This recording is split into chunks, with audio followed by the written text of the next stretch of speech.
Hello, legions, and welcome once again to another episode of the What You've Been Watching podcast. I am your host, the marvelous Mike Dudley, joined as always by my co-host, cohort, and youngest brother, MD3 Marcus Dudley, checking in on the YOU. What is going on out there in podcast land? We are broadcasting live from the What You Been Watching studios just south of Lake Munson in Tallahassee, Florida. You know what it is. You know what it do. Big shout out to Kesta, Always Bright, for the lovely theme song, the lovely intro music. Love it. Always a banger. Mm-hmm. And please, we're going to bring up some topics today in this very special episode that you're going to want to write us in about, because we need your opinions on that. That's right. Give us your feedback. Yes, sir. You can find us at whatchabeenwatchingpodcast@gmail.com. We're also now on Instagram. Hell yeah. Yep. On Facebook, we're at Dudley. We are at facebook.com/Dudley Bros Podcast. Or, you know, we out there in the streets. I was selling Bob Marley t-shirts on the side of the road for like 3 for $15. I was just peddling gas in Ireland, just like straight up with the can. It's the oldest hustle in the book. Just siphoning gas. I got this empty gas can, so I obviously need you. You know what I'm saying? It's understood that I need to fill this gas can with money. But then when you give me the money, you're not going to see me actually put it in the gas can. I'm going to walk off to my car that's down the road to check on it first. I'll be back, though. That's right. If you just give me your address, I promise you I'll mail you the $20 back. But I'm saying I got to get the gas money for the can, though, first. Mm-hmm. So you just give me like $4.50. And I'll be right back. Give me about $3.50. Yeah, I'll be back. Because I got to go check on the car. Anyways. It was about that time I noticed Marcus was a 60-foot-tall ecclesiastic monster. It was that goddamn Loch-Ness monster. It wasn't that lot of that. Anyways, man, what's going on? I just gave him $3.50 the other day. That's why it won't go away. What's going on with you, though, man? It's been a long time. It has. This is going to be a borderline. We're going to try to not turn it into a true What You've Been Watching episode. But what's been going on, though, man? Just working, man. Started a brand new gig. Finally got rid of the old one. And super excited. So, that's good. You know, always looking to make new ventures and more money whenever possible. So. That's good, man. That's good. Be good to them. Hopefully they'll reciprocate, man. Yeah, that was the problem at the last place. I know corporate doesn't always see it that way, but sometimes it's your coworkers and, you know, somebody stuck the neck out for you, whoever, you know, anybody does anything like that. Got to show love. Absolutely. And more importantly, do right by them. Like, right. If you know somebody that's giving you a job opportunity and putting their name on the line, don't fuck it up. Right. Show up early. Sober. Right. Ish. Sober enough. You know? Don't let that be a factor is all we're saying. That's right. So anyways, man. How about you, man? What you been? Tell me about your travels. No, dude. That was a horrible accent. No, it's all good. We're leaving that in, though, for sure. No, I was in Ireland recently, so I haven't seen you in a while. Yeah. Man, it was too much. It's not the adventures of M. Duddies and M. Duddies. But no, it was awesome, man. It was hopefully not once in a lifetime, but, you know, at that time in your life, with those events that happened, that you could call those things once in a lifetime for sure. So, very grateful to go. It was rainy and wet the whole time. Welcome to Ireland. Yeah, I know. That's what everybody kept saying. But it was cool, man. The people are lovely. Everyone was really nice. Genuinely cool about... I didn't understand the tipping scenario. Like when you leave a restaurant or whatever, it's just the bill, and they're like, all right, bye. I'm like, wait a second. And there's no place to put in a tip at the end, but us being as generous as we are, we would always try to throw a couple shekels their way. It's just the culture about it's different. So it's just like, you don't have to. It's never like in America it's expected, like plus 20%, or which now 20% is getting to be absurd, because like I went to an automated teller. Yeah. And when they flipped the screen over, it was like, the first option for tip was 20%. Like, whoa. Like, I'm tipping a machine now? Yeah, like, what are we talking about here? Like, anyways. Which I'm actually, I typically, I do 20% as a standard for me. Like, that's just kind of what it is as working in the industry. But it was just weird. So trying to adapt to that. Everything on the menu was steaks and burgers, and I've been not eating red meat. And so I got my fair share of red meat. It was like, we kept getting the same menu wherever we went. It's like, oh, what's the soup of the day? We'd be like, vegetable. So, and not like with whole peas and whole carrots and a broth. It was just like mushed vegetable everywhere we went. Vegetable puree, basically. Like baby food. Pretty much, man. That's kind of what it was. And we went to... I love this bowl of steamy Gerbers. We did have a ginger and carrot that was pretty good, actually. Nice. Yeah, okay. It was two combinations of flavors I never thought would work, but played pretty well. Nice. Did you actually get to sample like some authentic Irish like cottage pie or shepherd's pie or anything? Nah, man, not really. I think a lot of that stuff was just kind of whatever. I did have a lamb chop. Nice. But yeah, no, I had bangers and mash, which is more of an English thing, but it's still pretty good. I had one authentic Irish breakfast that had like grilled tomatoes and a grilled mushroom in it and eggs and whatnot. So it was kind of dope. They had beans in it, so it was kind of weird, like pinto beans, like pinto beans. So yeah, but it was good though, man. Like I said, I had a chicken parm, just like the menu travel show real quick. But I had the weirdest thing we had was a chicken parm, and instead of noodles, that shit was mashed potatoes as the base. I thought that was pretty special. That was the most Irish thing there. Yeah. But no, that's just crazy, man. We've taken all the glorious parts out and replaced them with potato. There you go. That was much better. But it's just cool, man. You drive along on the interstate, and then you just look to your right, and there's something that's been there since 1200. You're like, oh, yeah. We burned all of ours down in America. Or they were just traveling people, and they didn't make constructs like that. So, but no, it's just cool, man. It was really cool. And driving there, the roads are. I got motion sick a lot because the roads are windy, and when you're a passenger, I was steady on Dramamine. Oh no! It's just getting worse in my old age, man. Oh no! But it also like the roads are so narrow that if you're a passenger, because you're on the right, it's wrong side of the road, wrong side of the car, as far as I'm concerned. Right. Automobiles were invented in America. We did it right the first time, right?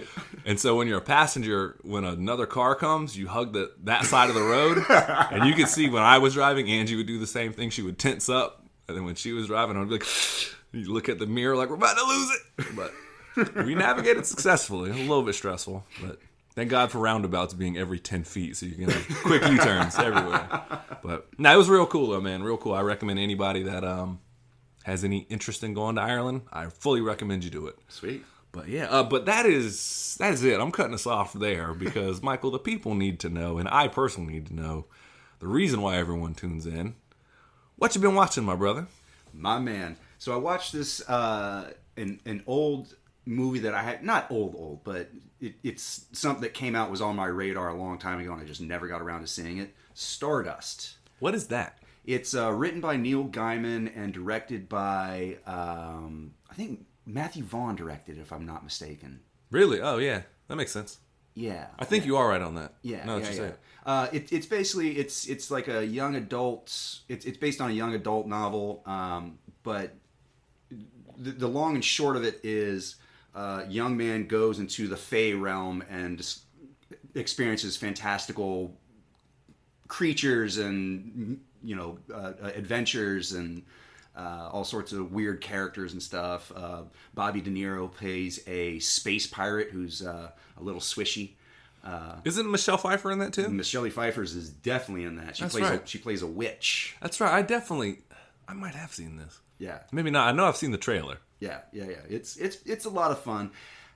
Is it a kids movie or just kind of a younger audience? Yeah, I mean, probably not like 4, 5, 6, but like 10 to 14 would probably dig it. You Gotcha. know, really, my main complaint with it is just I feel like they took a whole series and tried to compact it into a 2 hour and 10-minute movie, and so there's so many different characters going on and so many different storylines happening at the same time, and like you can tell like when they kind of cut things out of the original screenplay or the original text and just sort of like folded it into like, well, we just need them to get like down the road, so get them down the road, right. Like we're picking these story beats to follow. Exactly. But the rest can fall by the wayside. Yeah, I feel you. So I mean that's kind of my own complaint is there's some really weird pacing issues with it in terms of like, well, why does he? All right, never mind. Fuck it. We're already down the road, so it doesn't matter. Yeah, I remember that movie. From what I understand, was supposed to be like potentially launch a franchise or something because it was right around the time where everyone was, I think, like not too far away from that. I think Golden Compass was coming out, and there was a couple other things in the similar kind Ender's Game and the Hunger Games and Twilight and all that. Yeah, there was a real surge of YA novels being made into movies. I actually did read Ender's Game. It's one of the few books I actually read. This isn't what you've been reading. I know. I bring up books once and it gets shut down immediately. That's how it should be. Thank you for holding me accountable. But yeah, no, I do remember that shit. Like, there was a big to-do about it, because I remember the cast was crazy. It was a bunch of big name actors in it, and actresses. I think it's just actors now, isn't it? I think they're all considered actors. I don't know. Either way, no. I'm not here to label you. I don't care. Whatever. Yeah, I don't think it took off like it was supposed to, though. All Star. Yeah, ultimately I think it was muddled down too much by the weight of its own moving parts. Like I said, there was every 5 to 10 minutes they're introducing a new character and a new subplot, a new through line that eventually it just becomes too much to keep up with. Eventually you're just like, all right, just get on down the yellow brick road. You know what I mean? Just let's go to Oz. Let's fucking get there, you know? Is it like, what's the quick synopsis of it? So basically this dude, he doesn't know this, but he's half real world and half Fey realm. Oh, his daddy had a little adventure in the Fey realm, and then 9 months later he got dropped off on real world daddy's doorstep, literally. Oh no, I need real world child support. Right. Fuck that. I don't need some imaginary dollars or whatever. I don't need magic bucks or whatever. Yeah. Sorry, it made me laugh just thinking about it. Mom was like, "Fuck that." Yeah. So anyway, the son grows up and he goes on his own adventure. He ends up, in order to win the love of his paramour, like he's trying to impress this girl in the real world. So he promises her a falling star. He goes into the Fey realm to retrieve it. Falls in love with a falling star who is, played by Claire Danes, whatever. And then, so the whole point is now he has 3 days to get back to the real world to bring this fallen star to his potential, love interest or whatever in order to win her hand. And then along the way meets all these random characters. The witch, played by Michelle Pfeiffer, is also in pursuit of the falling star, because if she and her sisters can eat the fallen star's heart, then they'll live for thousands of years or what have you. So just every 10 minutes there's a new character, a new subplot, a new, it's essentially the Wizard of Oz, but told in reverse. It's we got to get back home, I gotcha. So not too glowing a review, I assume. I mean, it's fun, but it eventually it becomes not threadbare, but very tedious keeping up with all the threads. That makes sense? Yeah, I don't care anymore. Exactly. Yeah.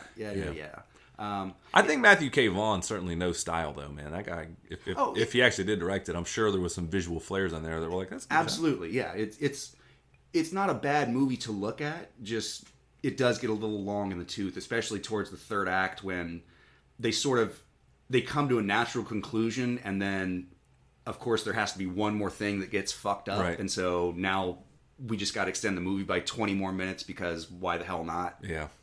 Yeah, that was a similar movie I just saw recently. It was kind of like that, but nonetheless, what do you want to rate it, or do you want to keep talking about it? Yeah.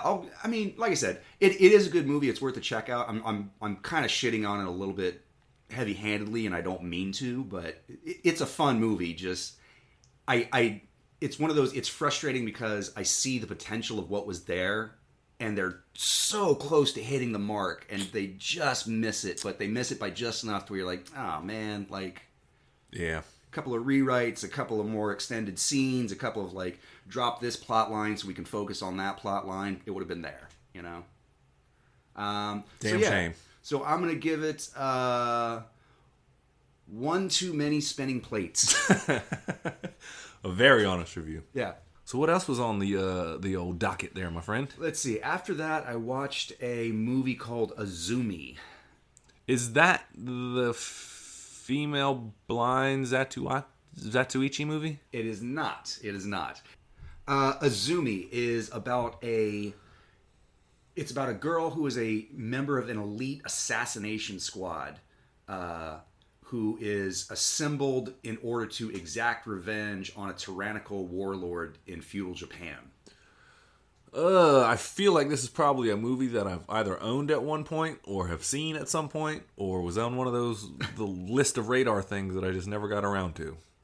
It's Dynasty Films? No, was it Dynasty? I don't think so. Because I know there was a production company that came out and they started putting out on DVD, just like martial arts flick after martial arts flick after martial arts flick. It might very well, if it's not a Dynasty film, because I know what you're talking about. Yeah. If it's not a Dynasty film, it's a kissing cousin to it. Right. In terms I was of, just curious. In terms of like production value, and like you can very clearly tell when things are green screened. You can very clearly tell when like, you know, they're using props from like the dollar store, like Spirit Halloween or whatever. Like all the ninjas have the same like felt hoodies and stuff. Yeah, it was like after, obviously, Crouching Tiger, Hidden Dragon hit, and that was one thing. And then it was like every once in a while, like Hero would come out, and that was like an epic. And then there was like Curse of the Golden Flower, House of Flying Daggers, which we can talk Curse of the Golden Flower any day you want to. Hell yeah! But anyways, I was just curious. I was trying to age the movie and see, but I think it's around that time though, right? Yeah, probably. I mean, maybe a little bit later, like post that. I mean, I think Golden Flower was what, 2012, 2014, something like that. So this is probably 2016, 2017, maybe. Okay, all right. Anyways, sorry, I didn't mean to interrupt. No, it's okay. Trying to see how accurate I was. But go ahead. Yeah, but it's very akin to one of the Dynasty films in terms of like the best way I can describe the Dynasty films. It's like a Sci-Fi Channel budget. Fair enough. I mean? Yeah. Or like maybe even a History Channel budget. You know? Yeah, no, I gotcha. But anyways, joins an elite assassin to overthrow someone in feudal Japan. Pretty much. She has a list of targets in order to take out. You know, like these 3 warlords are responsible for chaos within the realm, and so it's her and her squad's duty to take them out before they can, amass a large enough army or unite against the reigning ruler or whatever. So it's okay. It's like I said, it's very cheesy martial arts. It's almost like I know you and I have talked about like the dance of battle and sort of how like the action has to flow a certain way and the cameras have to be able to follow it. But I mean, like the fighting looks like a dance, like a literal dance. Right. Well, a lot of the and this isn't a knock on anyone, but even like Michelle Yeoh and stuff like that came from a dance background, and so did Ziyi Zhang and stuff like that. Right. Like they were dancers long before they picked up the martial arts aspect of it, which they still do fine. But yeah, you're right. But you know what I mean? Like it's not. It seems more like it seems overly choreographed, or it seems like I don't know. Like I know what you're talking about, but I don't know if the audience is following, because like I speak the same language and know exactly what you're talking about. Like in the same way that people talk about wrestling being fake, like it doesn't look real. Right. You know? Like it doesn't. It's the punches don't look like they're landing. The swords look a little bendy and plasticky. The costumes look a little cheap. The sound effects are a little bit overplayed for emphasis in order to hide the fact that they're not actually making contact with each other. You know? Is it like floaty wire work, martial arts, kung fu? Or? There's a little bit of that. Okay. Yeah. It again, like it sort of takes a little bit of every genre of martial arts flick without being too specific in any one. You know, they have one of the main bad guys. Everybody says he looks like a monkey because he's wearing like monkey armor, basically, and he's his whole thing is because costume department put him in a monkey outfit. Exactly, exactly. And then they have I can't remember his name, but he was a psychopath assassin who his whole thing is he dresses in all white and he's so good that he can kill 100 people and not get a single drop of blood on his white robe. Right. But he keeps having this line of like, as soon as I unsheath my sword, it's it can never be put back until it tastes blood. And like his sword doesn't have a hilt guard, right? Because he never defends. So that's what I love about kung fu flicks is like everyone has a shtick. The specificity. Yeah. It's like the 8-diagram pole fighter or whatever is gonna have his thing. It's like his school of this, or like that's what I love about it. Or the 10 rings dude is gonna have like bands up his arms. It's like everybody blocking and punching. Or like, everyone's got a shtick. There's a monkey, a crow, a snake, a scorpion. Yeah, it's like you don't venture too far from those things. Even if the characters are one note, it's like. That's their thing. That's the genre. Right, like, don't watch the genre of movie then. So I get excited thinking about it. I love kung fu flicks, man. Yeah, no, I get you. There's some of those that are just kind of color by number, and it's like there's nothing really bad about it, but there's nothing really outstanding about it either. You're just kind of like, Right. Yeah. Feudal Japan, warlords, overload. Yeah. I think you hit it on the nose. I think that's my problem. It's a little too paint by numbers. Yeah. There's a few twists that you don't see coming, like when they first assemble a team. I feel like I have seen this, but there's a lot of kung fu flicks I've seen that I was hammered drunk that they all run together like James Bond flicks. But anyways, go ahead. So like when they first assemble a team, there's 10 of them. And then the final test is the master says, now pair up.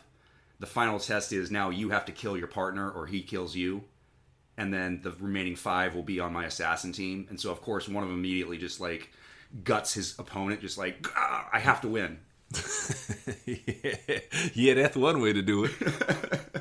And of course, her, the main character, Azumi, is, pairs up with the handsome heartthrob that she always kind of like everybody in the team respected him because he was obviously the best among them.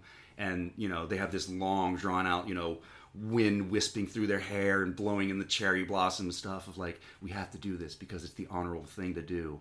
I know we're committed to each other, but we're committed to our master first.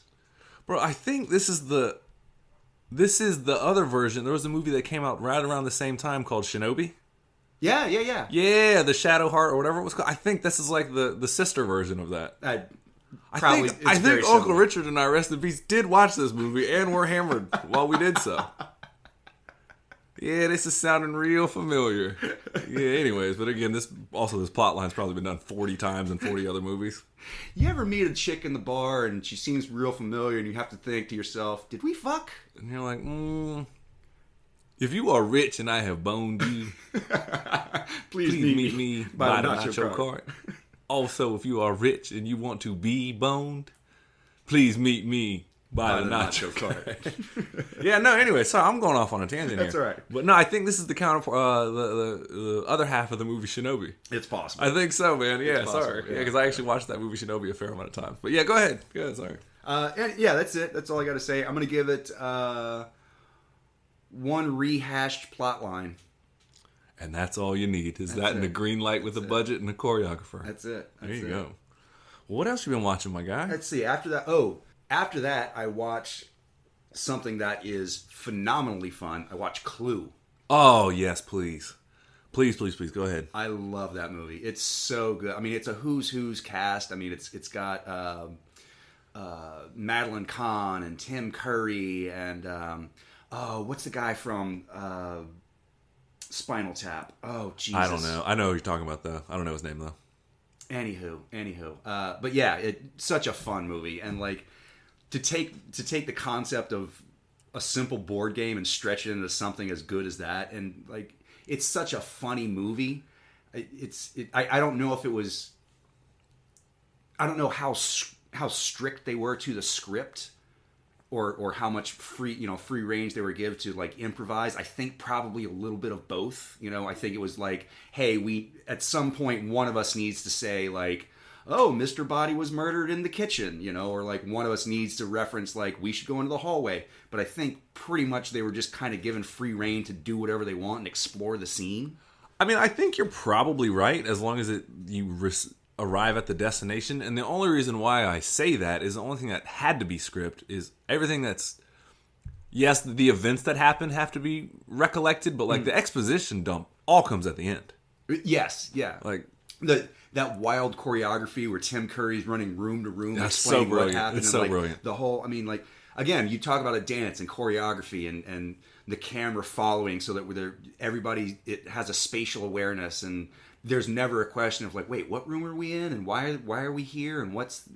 Yeah, no, that movie is one of those movies that if it's on, it's hard for me to turn off. Yeah. Like it's 90 minutes of just like, this is going to be fun. Yeah. It's so much fun. I am your singing telegram. Yeah. Why did the singing telegram girl die? I don't know. She was just annoying. Yeah. That movie works on every level. And I think that's why it works, is because everybody buys in. All the cast does. Yeah. They are kind of shticky. They all do play. They're like, well, I'm the disgruntled Professor Plum, or Colonel Mustard. Yeah, Christopher Lloyd. He was also in that. Yeah, Christopher Lloyd is in it, yeah. That's right. And then so everyone does kind of play their shtick or whatever, but it works though, man, because they're all, like I said, they're all in on it. So Yeah. they understand, like, we're doing a board game. Let's have fun with this, you know? Oh yeah, for sure. And I think it tops out at like 92 minutes, 94 minutes, I would something bet like that. less So than it's that. it's it's 94 minutes with all four of the like Yeah. separate endings in, which was a brilliant marketing plan. Like when they first released the movie. Explain it for those who have never seen the movie Clue or So when the movie Clue came out in, I want to say 1986, 85, something Whenever. like that. They shot 4 different endings and would just randomly send whichever ending to all the different movie theaters. And so people would watch the movie and they would talk about it and be like, oh yeah, wasn't it fucked up how it was, Professor Plum? And people would be like, what are you talking about? It was Miss Scarlet in the library with a wrench. And so like you had to go to every showing in order to try and find all the 4 different endings, Yeah. I think from what I understand, I could be very wrong. I think they always showed you one of the potential endings and then how it actually happened. Right. That's what I think Right. happened. And it wasn't until it came out on like VHS or DVD that they included together. all 4, like, or it could have happened this way. And then they literally just cut, smash cut to like the final act. Yeah, no, it's brilliant. And so it's Tim Curry running around in a mansion of horrors as people get picked off or whatever, and then he's the butler and solving it or whatever. But Yeah. I mean, it's a classic whodunit, It's Truly. Well, I accuse you because you were not in the room when the lights went out. Well, I was in the bathroom. and this person can account for my action. Yeah, Right. No, that movie works on every level, man. It's so much fun. I love the movie Clue. Like admittedly, the last 20 to 30 minutes is completely frenetic and just it's chaos, but it's intended to be that way. I mean, it's a slow, methodical, detective piece, and then the last minutes are just like, here's the exposition and here's how it all happened. It's very Mel Brooks. Follow along. Yeah. It's very Mel It's very Brooks. Mel Brooks. Yeah. Yeah. No, I did Clue a lot, but hang on to that performance by Tim Curry because you're gonna hear about that in a little bit. Because yeah, That's right. yeah. Did you want to? Because I can rate Clue all day, man. We can talk just this movie if you want. I don't know. I didn't have any points prepared, but I'm gonna rate Clue 4 missed guesses. nice work. I'm gonna rate it Milton and Bradley. Oh, both of them. Oh, okay. I don't even know if it's a Milton and Bradley game. It might be a Mattel game. I don't know, or a Hasbro game. It might be both of the Parker brothers. Yeah. Either way, it's Either getting way. both of them. That's right. It's getting Barnum and Bailey. Anyways, anything else you want to talk about, man? Oh, yes, Cinderella. I'm sorry, I couldn't remember what we were No, talking you're about. good. Yeah, I watched Cinderella, the classic Disney flick. Dude, I haven't seen that movie in so long. It's pretty amazing. I'm not going to lie. I mean, in terms of hand-drawn animation, what they do is simply wonderful. I mean, it's a part of movie history that I don't think we're ever going to repeat again. I think the time for hand-drawn, especially in that style, is come and gone. And Yeah, sadly, I think you're right.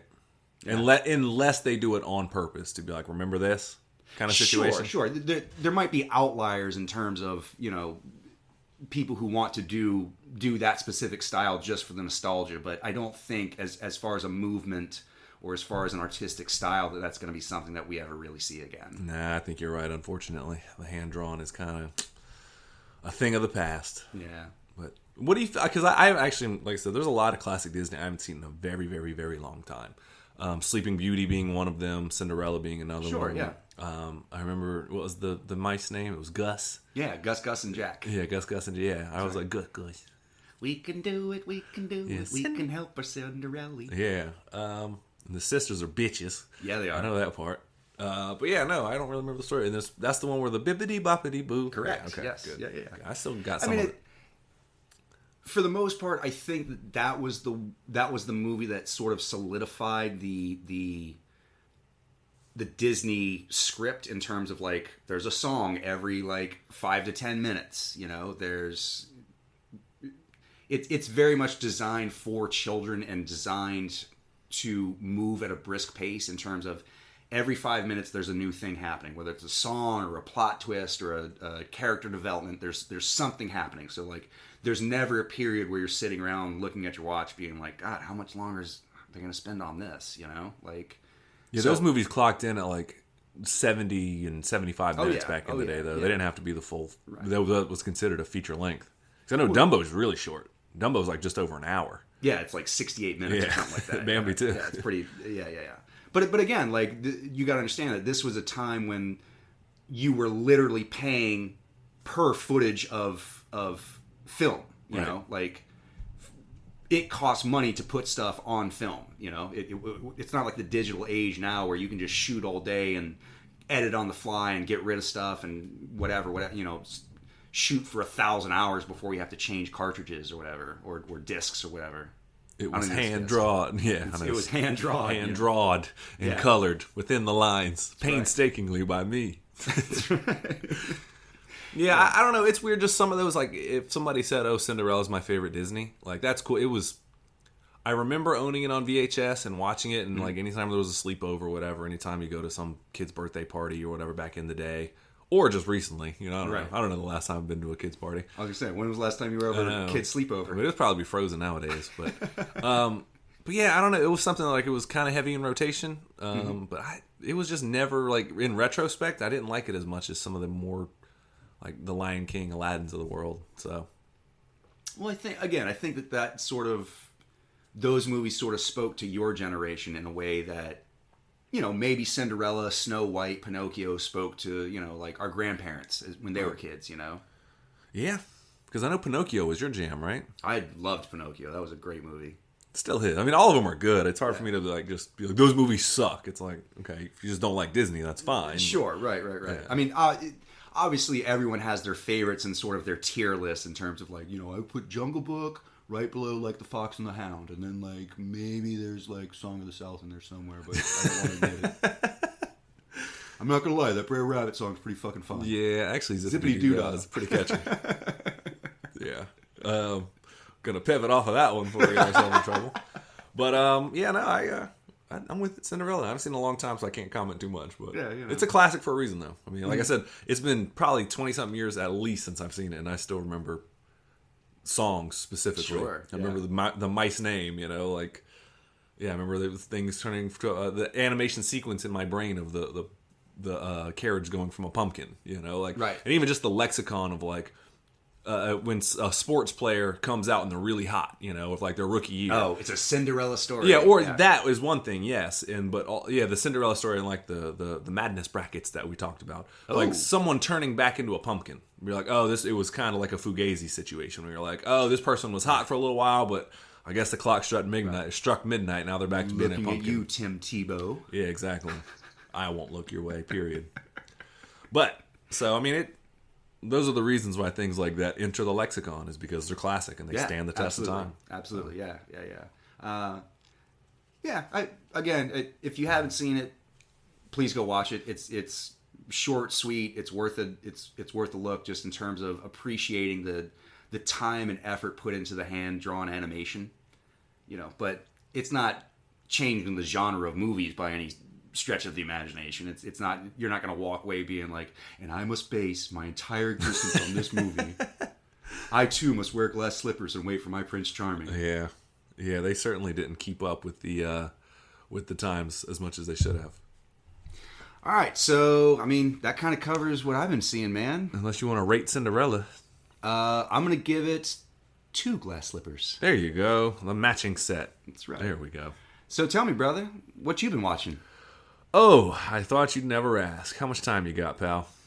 A little bit of time. I got nothing, you know. Well, I'll tell you this. It was a long flight, and I caught up on some movies, and then the other thing about Ireland is their TV.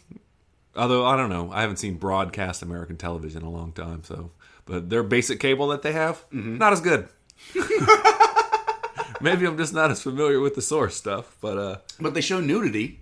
They did. The one nudity I saw, though, was a bunch of dudes. Did you see some Irish titties? No, it was quite the opposite. Oh. It was an old woman who was selecting, I guess, someone to go on a date with or whatever. And all it was, you didn't see their face at all. You just saw, like, from the nips up, and it was just a bunch of old dudes hanging dong, answering questions. Like geriatric dicks? Yeah, pretty much. I mean, they weren't attractive. Yeah. Yeah, it was. I want to be clear on this. They weren't attractive dicks. I mean, look. It's not like I would want to suck them. But, No, you know. I certainly would not. I mean, look, it is what it is, but...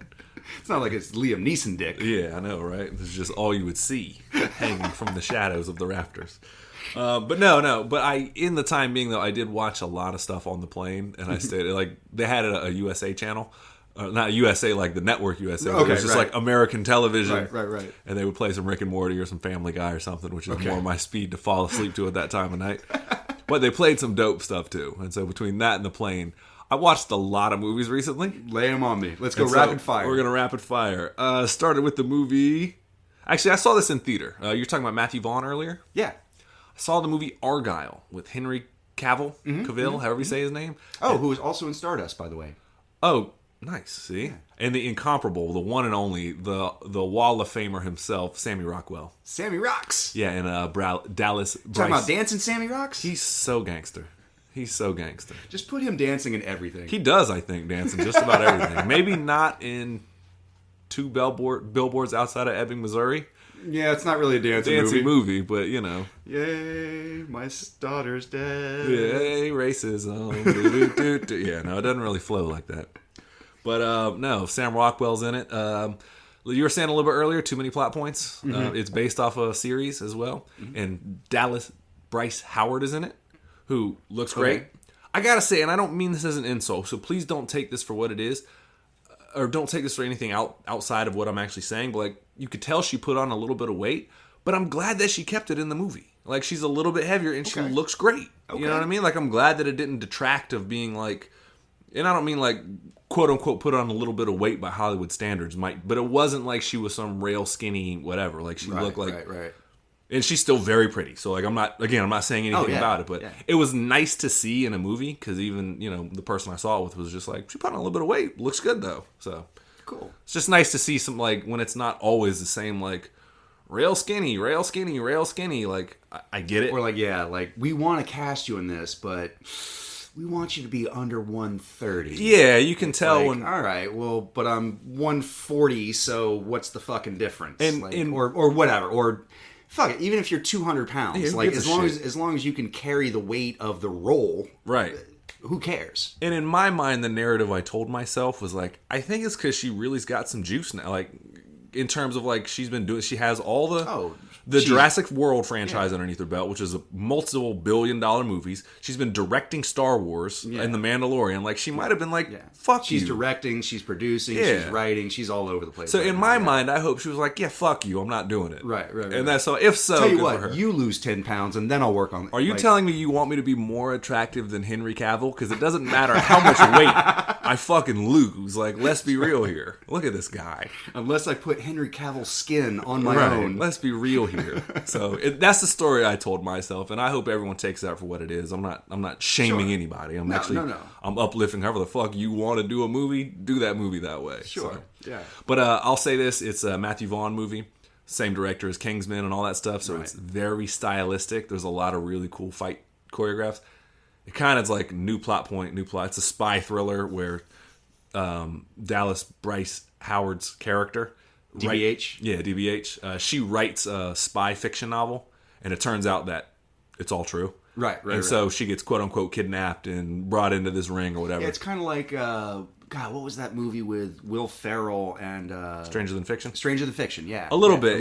In terms of, like, the narrative sort of has influenced reality, or reality has somehow influenced the story narrative. Like, vice versa, whatever? Yeah, pretty much. And so it's like, all right, how did you write all these things and how are they all true? Well, it turns out, she lost her memory. But, spoiler alert. But that's just why it overstays its welcome, is that's one plot twist. And then there's another plot twist. And it just kind of is like, all right, all right, let's get to it. But you get Sam Rockwell, you get Dallas Bryce Howard, you get Henry Cavill. Like, you can charm your way through 2 hours and some change. Like, those are some pretty heavy hitters and attractive people, so you have my attention for at least 75 to 80 minutes. Right, throw in some Matthew Vaughn stylized fighting. Right, really colorful shots, the choppy edits, the zooms, the pan cameras. Yeah, a lot of that. Yeah, he knows his way around an action sequence 1,000%. So started there, but we're gonna just plow right in. This is gonna be rapid fire. What do you rate it? I will give it 35 colorful spray cans of smoke. Oh, that's a lot of spray cans. That's a lot. You'd be surprised how many they used. 35 might be low. So I watched Argyle. I watched Straight Tookin'. Straight Tookin'? Straight Tookin'. Which, shout out to Key and Peele. Real quick, I did watch all of their valet sketches. I'm so glad that's where that joke Straight Tookin' came from, was from Key and Peele. Mm-hmm. Their valet characters, Michael and I, and I'm not claiming anything, those guys are brilliant in their own right, so I'm not taking anything away from them, I'm lifting them up. But when their valet characters came on board, I felt like finally someone expressed, like I have a reference point for how Michael and I used to talk about movies off mic. Right. You know what I mean? Like we'd be straight out of the theater, just be like, yo, what'd you get into? We dial it down a lot for the sake of the show, just because you guys wouldn't be able to follow it. But that was really, I finally felt like somebody captured. So now I have something to point to. And they go, what's it like? Well, which is funny because I had not seen Key and Peele, and people would make that reference to me in terms of like, yo, hearing you and Marcus talk about stuff is like, it's like the valet characters from Key and Peele. It's like, I guess, sure, but like, having watched it since then, I'm like, oh yeah, totally, that was us. Yeah. Like, and I watched the first season or two of Key and Peele pretty often, so I was pretty familiar with those. After that, I didn't really watch. If it was on, I'd watch it, or if some viral sketch they had, somebody would send it. But that's where Straight Tookin' came from. He's like, I saw Liam Neeson's in Tookins. Oh, Straight Tookins. So I watched Taken. Again, got to give a big shout out. That started the whole Jerry action movement. That's right. So you just tell me when you want to stop and let me expound upon it. I mean, any problems with the movie? I will give that movie. Is it overwhelming praise? Is it, which way do you fall on the fence on this? Because one of my main problems with the movie is it started that whole movement of the very choppy action sequences where, like, it's Liam Neeson jumping over a fence, but they do it from 4 different angles. That scene, you took my review away from me, but yeah, I was going to give it 65 cuts of a camera jumping over a fence. But or like he's driving down the highway, and then all of a sudden, like, they smash cut to now it's behind the car, and then they smash cut to it's in the front of the car, and you're like, I have no idea where we are right now. I know exactly what you're saying. I don't know if that movie suffers from it so bad. I think it started actually with the Bourne Identity series. I thought Taken was first. No. Bourne Identity was definitely first. Okay. And then as those movies ramped up the action, because the first one is like... But yes, very similar, like, in terms of problems with that movie. Yes. So the first Taken I don't mind as much. When I view it through today's lens, yes. But at the time, I never really bumped up against it because it hadn't overstayed its welcome. That style of shooting yet. Sure. You know what I mean? And plus, it was just cool to see that, like an older dude, like the sequence of like... When he's on the phone, tell him I have a very particular set of skills, and I'm going to find that's some gangster shit. Let's just be real. Yeah. So, well, no, the scene where literally his daughter calls him and is like, "They're coming for me. They're kicking in the door," and he goes, "I want you to get under the bed. Describe everything." And he goes, "Now what's going to happen is they're going to take you, but I'm going to come find you. And as soon as they take you, I want you to scream out everything, like to be cold blooded like that, and just be like." Now they're going to take you. Yeah. Give me every description you can see in there. Yeah, exactly. Like, the dude, that's a guy who knows exactly what his position in life is. Like, he could have completely comforted his daughter, like, hey, it's going to be okay. Like, I promise you, you're going to be all right. I will find you, like, some real, like, last of the Mohican shit. What I need to hear kind of shit. Yeah. But he was just honest with her. It was like, now you go. I know. But I'm coming for you. I know the quote has been misused a lot in military and things like that because typically a lot of people get their hands on something and they apply it to things that don't necessarily apply. But I'm going to do it now. It's like the old quote about people don't rise to your level of expectation. They fall to their level of preparation. Correct. And in that moment, he fell to his highest level of preparation, which is significantly higher than exponentially higher than any fucking schmuck on the street. So, Right. Yeah, so that sequence is still pretty cool to this day. And watching that, and still when they leave him at the airport at the end, they offer him a ride and he denies it. You could tell that they shoehorned that line in. He's like, "You sure you don't want to ride?" He's like, "Nah, I'm fine." But like they just leave him. If that was my dad, I would never leave my father's side again if I was that young lady. Like, hey, Mom, where the fuck were you? Yeah. Why didn't you help me out? Where was your antennas when they was stealing out my store? You could have been calling out Interpol. You could have been making connections. I don't know. Hiring mercenaries. Dad has, mercenary friends. You could have been calling people, but no. You need to handle this, Brian. Yeah, exactly. Liam Neeson does shoot that dude's wife straight up, though. When he goes to the French dudes, he's like, if you have anything to do with this, just know I'm coming for you, too. And he has a pistol on him, and he grabs it from him, he shoots his wife. Wow! He's like... Merciless, bro. Yeah. Merciless. He's like, apologize to her for me. Hey, you got her involved, man. You let me in your house. So anyway, straight took it. I'm going to give it 65 camera cuts over a fence. A 65-year-old action star. There you go. Yeah, the Jerry action, that was, like I said, that was a dope movie, though. After that, let's see, I saw Arrival. Ooh, speaking of which. Dude, we got to do a deep... I'm going to pause about Amy Adams? 6-time nominee That's Amy right. Adams, which we're going to talk about in a little bit.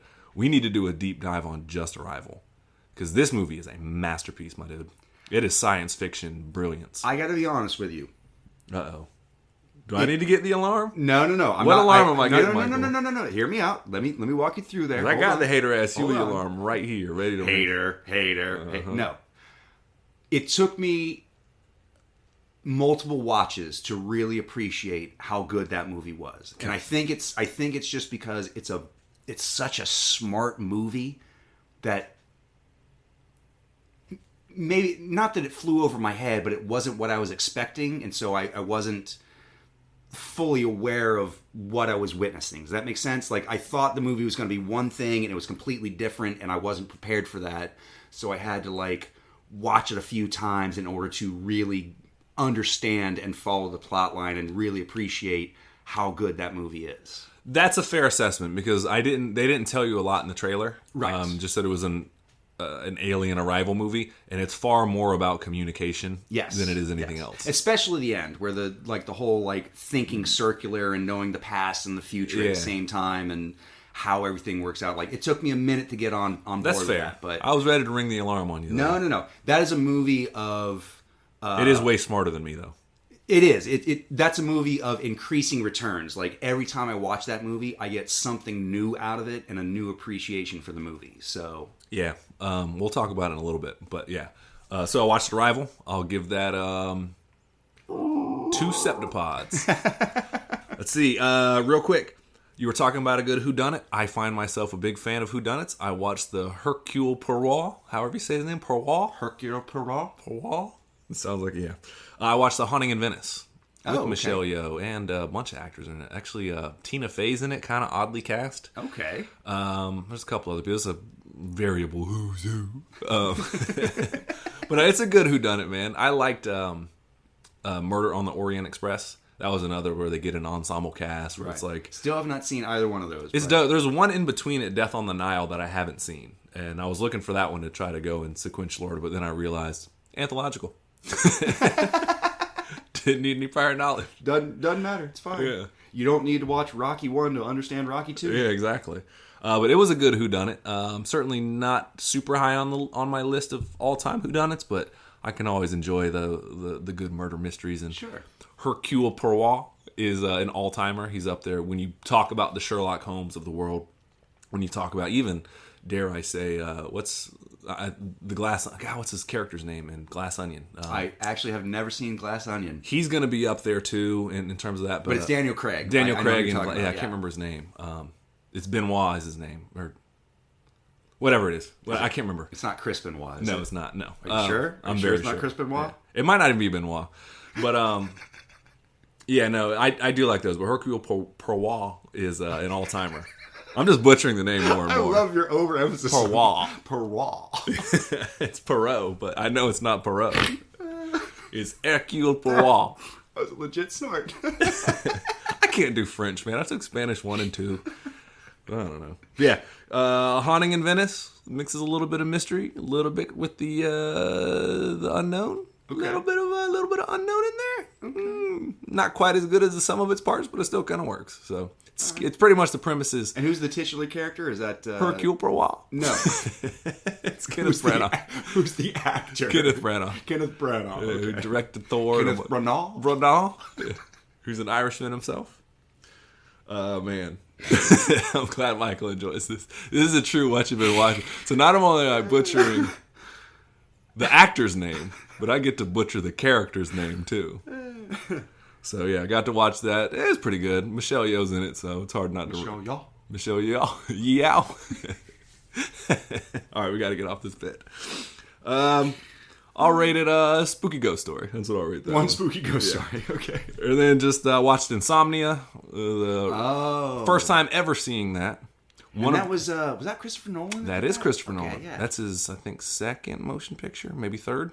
One of the better Chris Nolan movies, I think. Because he did Memento first. Or no, he did Following People. Yeah, and then Memento. And then I think Insomnia. Okay. Either way, we'll Google that later. But I think it's one of the better Christopher Nolan movies in the sense of it's not quite middle finger to the audience in terms of... Yes. He plays with time in the sense of like it's all one long day for Al Pacino's character. Sure, yeah. But it doesn't quite like... So basically the plot line is Al Pacino is sent to like bumfuck Alaska. Yep. But it's during the time of year where daylight lasts like 22 hours basically. And so he's suffering from insomnia. His sleep rhythm is off. He's a detective trying to investigate a case, but he can't get sleep. He's tired. He's exhausted. He's frazzled out. He's basically at the end of his rope trying to figure this thing out, and it's simply because of the location. Yes, and Robin Williams plays he's so good yeah. at that. He plays a killer, which they tell you in the trailer. So Right. I'm not spoiling that part. There's more to the movie than that, which I actually don't want to spoil it in case you haven't seen it. Right. The wheres and why fors of how he gets into what he does is so intriguing to watch. It is truly. It's also the dirt that he has on Al Pacino to kind of make him play the game with him a little bit is incredibly interesting. So I don't want to spoil it. We'll give you a week or two to watch that one, and we might talk about it again. But I like Christopher Nolan. I think he's incredibly talented. I'm actually glad he won an Oscar for Best Director for Oppenheimer. Whether you love or hate the guy, he's been making, for lack of a better word, like butts in seats movies for a long time. Well, he's one of the rare directors I think nowadays that has the auteur. Like you go watch a Christopher Nolan film. Yes. You go watch a Martin Scorsese film. You go watch an Alfred Hitchcock film. You know, like he's one of the rare directors that has ascended to the level of his own genre. Yeah. You know who else does that? Quentin Tarantino. Denis Villeneuve. But yeah, no, this movie he doesn't... My issue with him is he slowly... I think Christopher Nolan starts to disrespect his audience. And I don't doubt that on a whiteboard when he explains Tenet. Not that he's trying to be disrespectful. Let me. I do. Well, let me. Yeah, no, I do. I don't think he's intentionally trying to be disrespectful. I don't think he respects you as an audience in the terms of viewing it. I think if you sat down with him during a movie and he had a whiteboard, I bet he could explain Inception to you to the point and be like, oh shit. But what he wrote on that whiteboard is not what you just saw. Sure. Same thing with Tenet. Sure. Tenet is his imagination exceeding his grasp. Beautiful to watch. Like, very cool. And like, I've never seen something like this before. But you're like, this shit got way out of hand.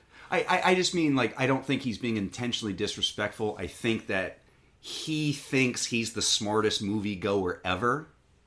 And so he tends to intentionally write above the audience's head. You know what I mean? Yeah. Like he's not trying to be like, well, fuck you, it's cheap comedy or whatever, or it's, he's not putting in half effort. I think he's intentionally overreaching. He's intentionally writing above the audience's head with the intention of like, well, you just don't get it.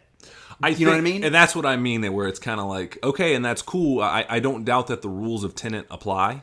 And that I guarantee, again, like I said, if you had a whiteboard, you would explain, well, this is how it worked. Right. But like what I just watched as a moviegoer, even if I'm the most casual moviegoer ever, it's like, I don't understand anything that just happened. Right.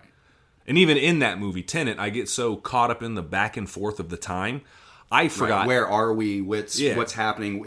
Which character am I dealing with? Which timeline am I dealing with? Yeah. Absolutely. Well, I'm my point was I get so lost in the time of it all. I forget the character's motivations entirely. And same Sure. thing with like the end of and everyone, well, the joke. He wrote himself out of it because the Joker is such a maniac of a character to begin with that his plot doesn't necessarily quote unquote have to make sense. Yeah. But like his shit makes no It's sense still by dumb. the It's it still a makes dumb no plan. sense by the end of it. And same thing with We're talking about The Dark Knight. The Dark Knight, Right, obviously yeah, another Chris right. Nolan movie. Same thing with The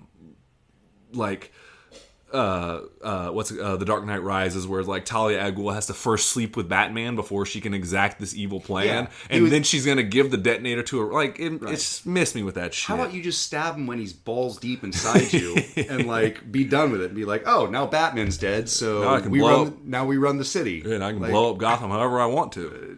Yeah, so I think I say all those things, and again, I'm very glad that Christopher Nolan won Best Director for Oppenheimer. I think it was long overdue. Again, he's one of the few directors, him, Denis Villeneuve, that make like butts in seats at the movie stuff. So I will say that I do appreciate Christopher Nolan's work when he has a direct like plot line or like when I think he works best when he's constrained. If you give Christopher Nolan free reign, he's going to just experiment with whatever the fuck he wants, and maybe the audience comes with you, maybe not.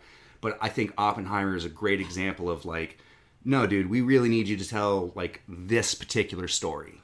yeah, and I think Insomnia is his most straightforward movie, Sure. for sure.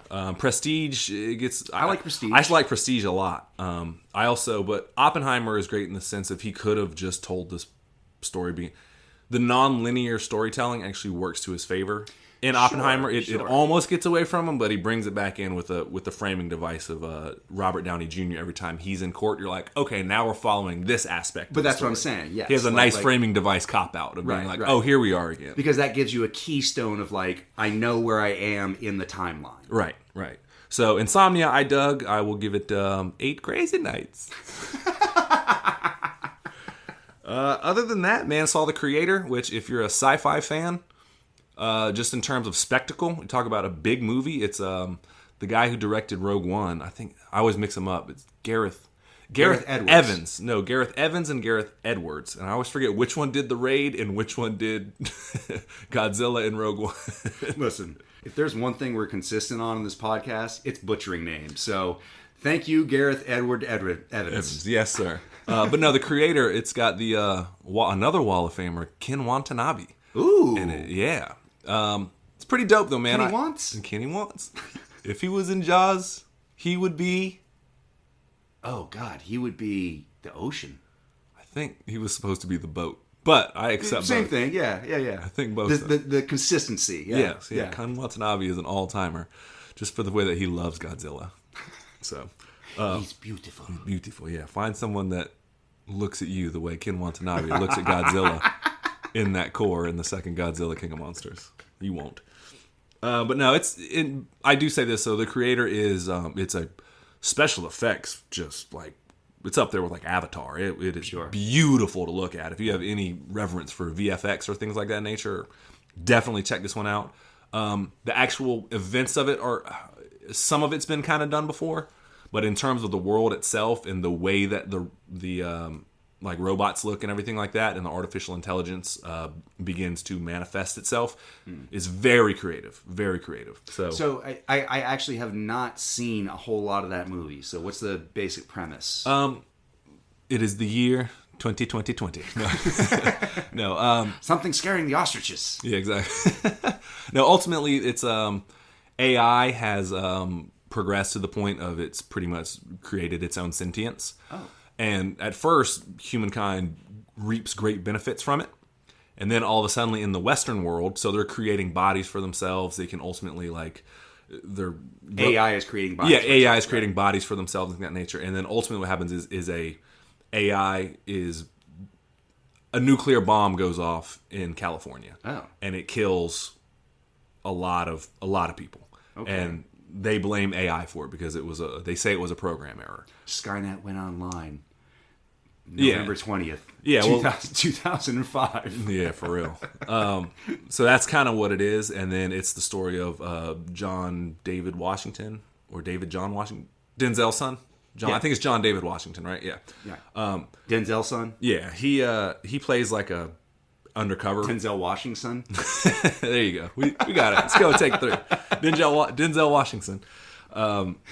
He plays a undercover like agent who's pretty much all of Asia is like AI sympathizers. In the Western country, the Western world is like, nope, they had their chance. We don't use any of that anymore. They'll use robots, but robots that they can control. They don't use like manual input kind of stuff. Yeah. So they can be like, this robot's going to be programmed to run 30 feet and then explode. They'll use that all day, or like giant warships and tanks like that. So machines more than it is actual like. So sentience. it's more like playing like Command and Conquer or like World of Warcraft, like programming units and platoons to go move out certain spaces and do a specific thing. Pretty much, you get it. As long as there's no AI involved, they're on board. And so ultimately, there's a giant war between the AI sympathizers and AI themselves and the Western world, who has now just unleashed this giant like laser from heaven weapon that is going to turn the tides of the war.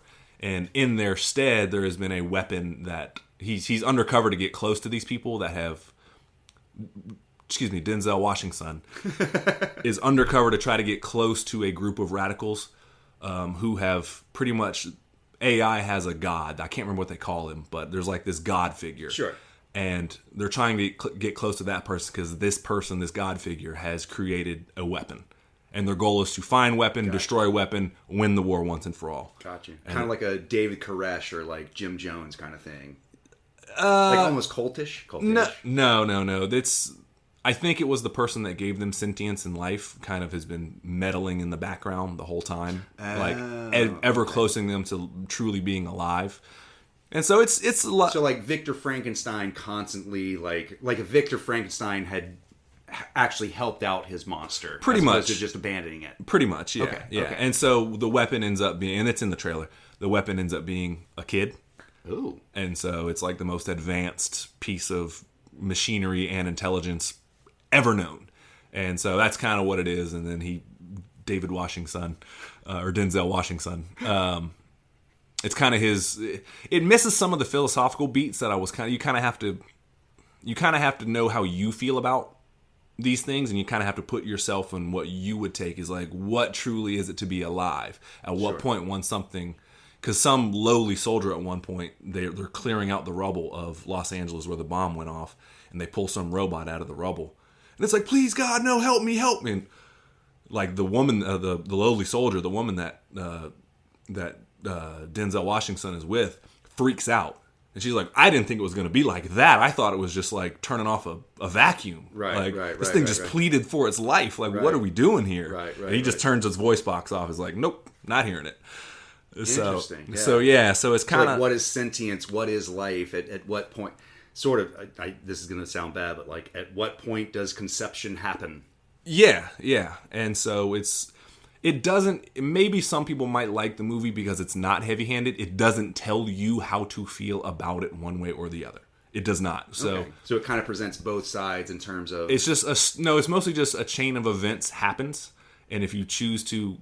It's kind of how you feel. And so some might say that, like, I don't really know the moral of it because it kind of, it doesn't necessarily sit on the fence. It's definitely pro, like, AI sympathizer because, like, the Western machine is kind of evil. And they kind of paint it that way. But outside of that, like, they don't really tell you how to feel about AI. And so it maybe is too light of a touch. But I kind of liked it that way. But again, I'm also a big sci-fi dork. And so I thought it was pretty original. It's definitely worth a one-time viewing just to see kind of what's up with it. So sounds good. All right.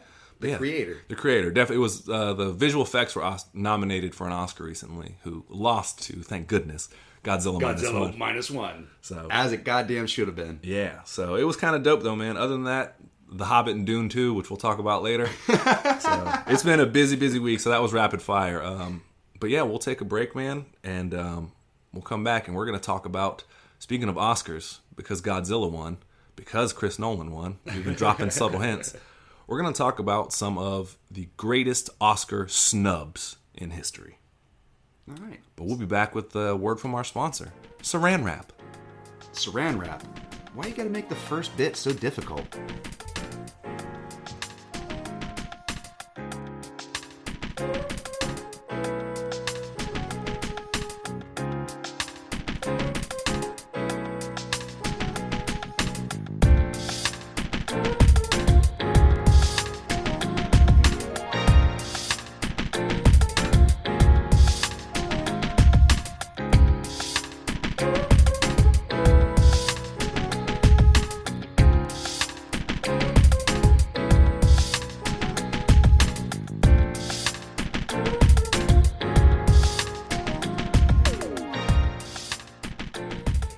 And we are back from our sponsor, Cellophane, Mr.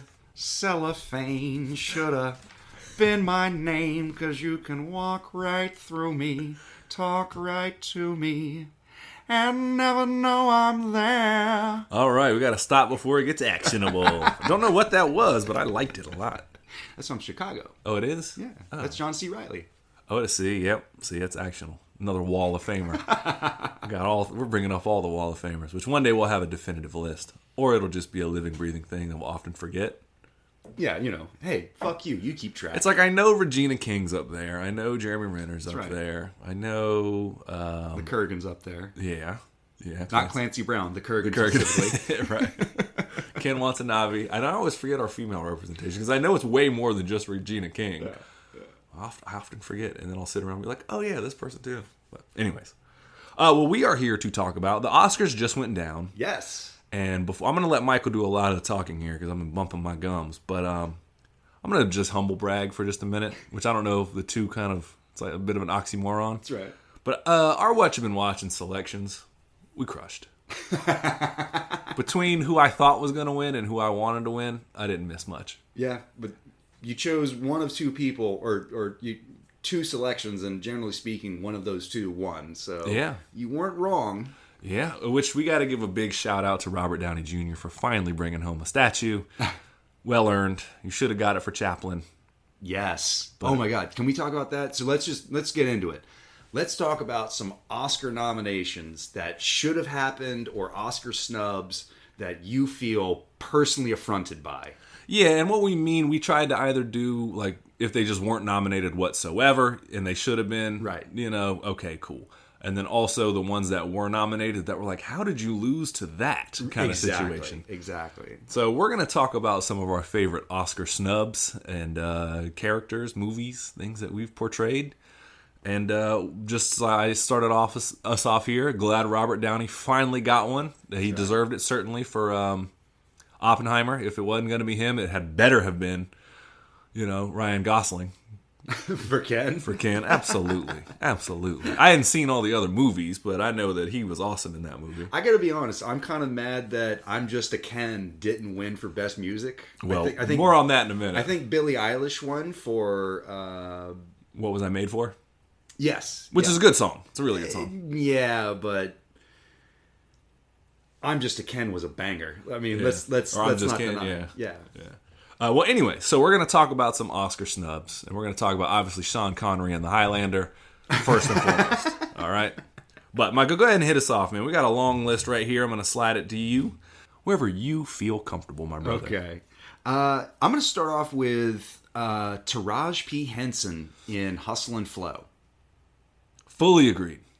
I think that she was so overly phenomenal in that, and her character arc was so dynamic and so heart-wrenching. Just, she starts off the movie, I mean, she's a pregnant hooker who's, basically like the bottom of the list for this dude. Like she's not even a consideration. She's not even really worthwhile of note, or she's just sort of parasitically living off of Terrence Howard, what's his name? DJ. DJ. That's right. And then slowly through the movie, you see her develop into not just a necessary character, but like a vital cog, like she is the impetus in which launches his whole career just by spitting one music line, granted he has to like push it out of her, hey, I need you to push that shit out, And so it's by the urging of the masculine or the patriarchal figure. But even beyond that, she rises above it. And the scene where she first hears her own voice in the song, and she realizes sort of like what she's capable of. Like, she doesn't just have to be on her back. She doesn't just have to, she's much more than just the sum of her holes, Yeah. And I mean holes, HOLEs. Yeah. Just the beautiful transformation that she goes through in that movie is a miracle to watch. And I think that she acted it perfectly. I mean, never heavy-handed, but never overly subtle. Like, just the Goldilocks line of she did exactly what she needed to do in that scene to convey exactly what emotion needed to be conveyed. No arguments here. No arguments here. She is everything that's like, she's the mother figure in that house without being so, but so vulnerable and so scared the whole time. Even just when she brings the lava lamp in, she just comes in with such kindness, just being like, I saw this and I thought it might help. And they're in there arguing and not getting any work done. And she just plugs the lava lamp in and it gets to running and everybody just chills out for a minute and is like... And then DJ has that line. He's like, see, that's what we needed. Yeah. We need somebody to come in here and give us direction. Somebody to hype us up. Like, we're arguing about all this bullshit that doesn't matter. And that's a real fucking fan right there. You know? Yeah. So, no, I agree wholeheartedly with Taraji P. Henson and Hustle and Flow. May I add to the Hustle and Flow list, though? Yes, please. Terrence Howard and Hustle and Flow. I agree. I'm not going to spend too much time on it. I know a lot of people don't like his performance because they thought it was just too, like... He plays a Memphis pimp, and it's like, all right, Maine, and this and that, and the third Maine, and da-da-da. But like, after listening to... It is kind of a caricature. It is. A little bit. It is, but it's so good. And after, again, I don't know. I'm not from Memphis at all. I just know of what I've listened to of Memphis music, of the rap scene there. I'm a huge, I mean, like, top 5 MCs of all time. If you ask me, like... Top 5 MCs, it's like Andre 3000, Big Boy, 8 Ball, MJG. MC like, Hammer, MC Escher. Dylon. No, but I'm a great MC joke. Oh, I'm sorry. Sorry. But no, my point was I'm a huge 8 Ball and MJG fan. Yeah. And they are from Memphis, Orange Mound, stuff like that. And so the rap scene that he conveys with his delivery of stuff like that, granted it was written by 3 6 Mafia, all those songs, but the way he raps in it, the way he performs, the character he portrays, when he cries in the church, so... Yeah. He can never break. And the idea, and I've said it a million times, but the idea that he ultimately is playing... Yes, he's playing a pimp, but he cons everyone. He's playing a con artist. Yes. And this is his master con. And this is what it is. So when you view that movie through that lens of this being a heist movie... as opposed to just some story about some 2-bit pimp that has rap aspirations. Sure, right. The whole perspective on it changed and his performance changes. Yeah.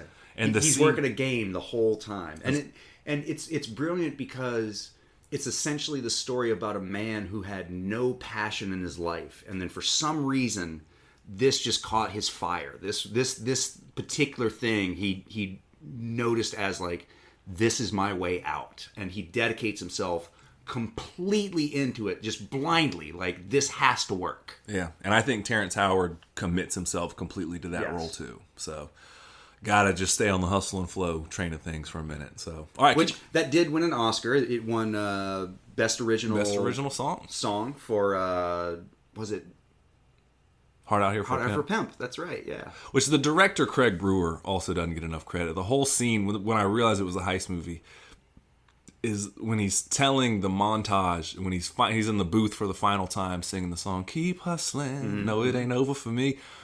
And it starts to, I just got goosebumps thinking about it. It starts to recap the events in the movie. And it's him talking to Isaac Hayes, being like, you can't come around Skinny Black when Ludacris is character. You can't come around Skinny Black with none of that hay weed you better get that good shit and go talk to him. Right. And it's him like, lying he's lying about knowing Skinny Black. He's putting everything he has into this tape. He's pimped a girl out like in a very effed up scene just to get a microphone. Like, this is he's pushing all the chips into the table. He doesn't even know this dude. Speaking of which, Taryn Manning is amazing. She's great in that movie too. Performance all around. But anyways, I'll give her the underrated performance of the week though. For that movie, yeah. Yes, I don't want to do this anymore, D. What you want to do? I don't know. Just not this. Not this. What do you want for dinner tonight? I don't know, but not this. So, Taraji P. Henson and Terrence Howard. Hustle Flow. Oscar snubbed. Keep going, though, my brother. We got a long list. Let's see. After that, just as a general note, I'm going to give it to Glenn Close. She's been nominated 8 times and still hasn't won. And just, that's kind of tragic. I mean... What would she have won for, though? I mean, I know that The Devil Wears Prada is sort of maybe a go-to answer, but I really think she was really on point with that. what was the one? I Will Not Be Ignored. Not Single White Female. With Michael Douglas. I Will Not Be Ignored. Dan. She boiled the bunny. Yeah, I don't remember, man. I know exactly. Disclosure? No, not Disclosure. No, not Disclosure. That's Michael. Pause while we do our research. Do do do do do do do do.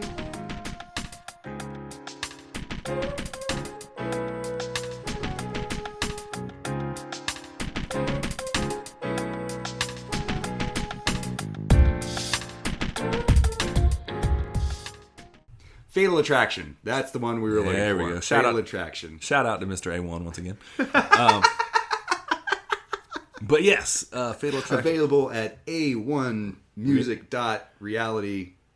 a1reality.music@gmail. Find Good. it, man. I'm glad you remember. I got you. That's my guy. I got him locked in. He is a quadruple threat, Michael. Is he now? He does sing. He raps. He does. I heard he was a Glenn Close double. He is in that movie, actually. He plays the bunny. That's right. Anyways, yeah, that's fair enough. Glenn Close, 7-time nominated. You said? I think 8 8-time nominated. Yeah, 0 something like that. Yeah. Going home empty-handed. Yeah. Yeah. She deserves one for that movie that I already forgot the name of. Fatal Attraction. Fatal Attraction. Yeah. All right, Oscar snubs. I'm going to list off a couple here for you. Okay. Here, my papers come back to me. So, I only had 3 that I really wanted to talk about that I feel were just egregious. 1. Sharon Stone in Casino. I made a mistake recently, and I thought she won for that movie. She did not. She won Golden Globes and just about everything else, which usually is the telltale sign, but lost to Susan Sarandon. Oh. So, yeah. In, let's see, that would be 95. That was Dead Man Walking. No? There you go. Yeah, You're right. Yeah, but... Which, by the way, didn't... Sean Penn won for Best Actor. I think it won Best Director. It won Best Picture. It might have won Best Screenplay. So, like... Fuck you. That's enough. Give one to fucking... Yeah, it's Sharon. Dude, Sharon Stone in Casino deserves it so much. She just wants her jewels, man. She just wants her jewels. So if you want my opinion... And cocaine. She does that. She's an addict in the sense of it's just more. It's whatever it is. It's right. Yeah, she's just addicted addicted to more. Let's be clear. more. She also wanted a lot of cocaine. Drugs, just period. But yeah. But no, Sharon Stone in Casino, one of the biggest Oscar snubs of all time. She's so... electric in that movie. I'll buy that, electric in that movie. And like, it's weird because originally you love her. Like she's such a independent and strong-willed woman. You know, she basically just makes the deal with Ace in terms of like, hey, this is what our marriage is going to be about. Like, I don't love you, but you provide for me, and that's all I really want. He's like, hey, me too. You bear me a kid, and we'll figure this out. And then by the end, she's so detestable and so like, just her character arc of falling prey to her own addictions and her own like insecurities is such a marvel to watch. Yeah, every scene that she's in, she steals, just hands down. Yeah, that's just what it is. And she's going up against, and I say that when she's in scenes with Joe Pesci and Robert De Niro. Right. So you tell me what a great performance that was. Exactly. So I had Sharon Stone in Casino. Another one I gotta talk about. It's a really underrated movie. I think it's one of Tim Burton's best movies. Johnny Depp should have won an Oscar for several things, but Pirates of the Caribbean he was nominated for and did not win. Okay. Which he should have. I'm just gonna be honest. He carried that movie. That movie is nothing without him. He is definitely the most memorable part of that entire franchise. Key word that you just said there. Franchise. Right. Not just one movie, not just 4 movies, but like 6 at this point. Multi-billion-dollar thing. So that movie, but I want to talk about another performance he did in a lesser-known Tim Burton movie about a director that goes by the name of Ed Wood. And Johnny Depp, I think, is so good in that movie in terms of just the quirkiness and him portraying of Ed Wood's own weirdness and oddities. I can't picture anybody else doing that. And granted, I've never seen Ed Wood. I've never seen any of his mannerisms or anything like that. No, you've seen the movie Ed Wood, just not like... Yeah, I mean, him in real... I've never seen like footage of him in an interview or anything like that. But if you were to told me that he was a fake person and Johnny Depp just made that character up, I'd be like, oh shit, like I thought that was him, you know? Like he really transformed. And I say that he transforms into this guy, and it's so cool to watch. So if you haven't seen it, I fully recommend it. It's not as Tim Burton-y as some of his other stuff. It's like we were talking about Christopher Nolan earlier. One of his more straightforward movies about a guy that is the ultimate like D-list movie maker, but is a legend in his own right. So check out Ed Wood if you haven't seen it. Johnny Depp, or at least a legend in his own mind. Absolutely, that's a better way to put it. Yeah. Let's see. After that, I got a couple of like directorial or like best movie stuff. Brokeback Mountain. Oh, you and the Academy agree on this. Yeah. I mean, I think it's a Yeah. It's not a cheap ploy, but I think in retrospect, a lot of people would agree with me in terms of Brokeback Mountain losing out to Crash was a huge travesty. Just in terms of you have such phenomenal and avant-garde performances by Jake Gyllenhaal and Heath Ledger and Anne Hathaway. God, who else is in that? Randy Quaid. I mean, just it's a veritable who's who collection of even big actors doing small parts. Like, that movie is so much better than, how do I put this? That movie is better than the sum of its parts. Okay. Like, it's, yes, they worked hard to get an all-star cast, but it's an all-star cast that brought their complete A game. And it's such a touching story, and it was so poignant and so...